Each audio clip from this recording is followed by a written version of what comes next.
ओम नमो भगवते वासुदेवाय। स्वागत है आप सभी का हमारे चैनल पर। आज के इस वीडियो में आप सुनेंगे स्वधा देवी की कथा।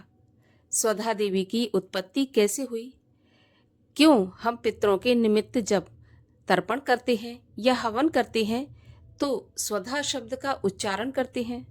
देखिए, जब हम देवताओं के लिए हवन करते हैं तो हम स्वाहा इस मंत्र का उच्चारण करते हैं, लेकिन जब पितरों के लिए करते हैं तो स्वधा इस मंत्र का उच्चारण करते हैं। तो आज के इस वीडियो में हम स्वधा देवी की उत्पत्ति की कथा सुनेंगे। अगर आपको कथा अच्छी लगे तो लाइक अवश्य कर दीजिएगा। आपके लाइक से हमें पता चलता है आपको वीडियो पसंद आया, और वीडियो पसंद आए तो शेयर भी करिएगा। साथ ही साथ सभी प्रकार की व्रत कथाएं सुनने के लिए और व्रत से जुड़ी जानकारियां प्राप्त करने के लिए चैनल को सब्सक्राइब करके बेल आइकन पर क्लिक कर लीजिए। तो चलिए अब हम शुरू करते हैं देवी स्वधा की कथा। सृष्टि के आरंभ में ब्रह्मा जी ने 7 पितरों की उत्पत्ति की। इनमें से 4 मूर्तिमान थे और 3 तेज के रूप में।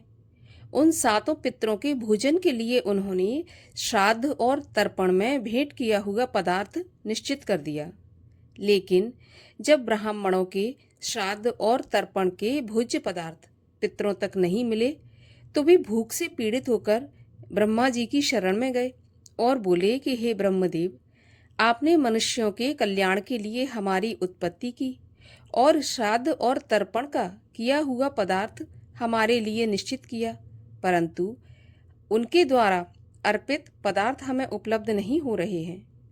पूर्व काल में जब देवताओं को यज्ञ आदि का भाग प्राप्त नहीं हो रहा था और वे निराहार होकर आपकी शरण में आए थे, तब आपने भगवती की कृपा से देवी स्वाहा की उत्पत्ति करके देवताओं का कल्याण किया था।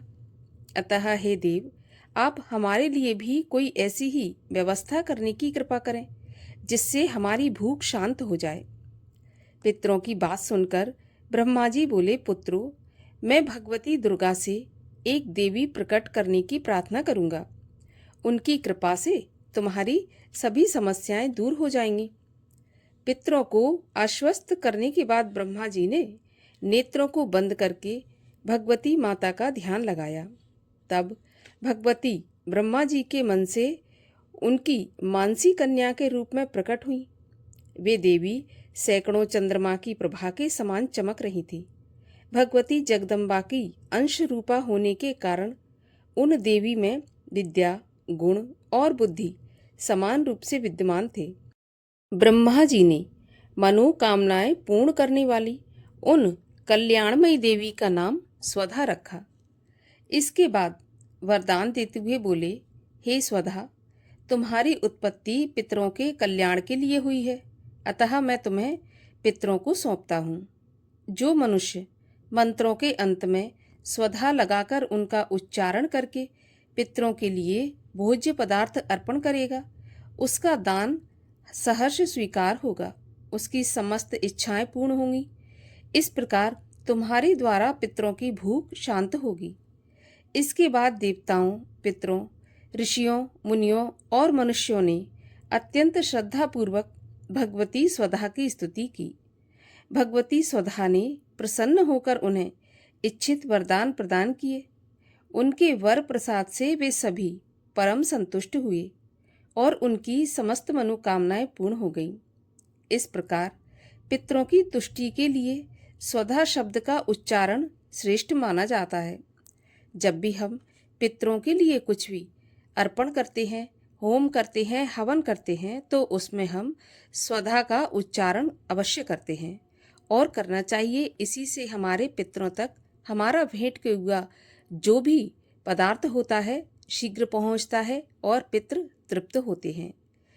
तो इस प्रकार से ब्रह्मा जी ने पितरों के निमित्त देवी स्वधा की उत्पत्ति की थी।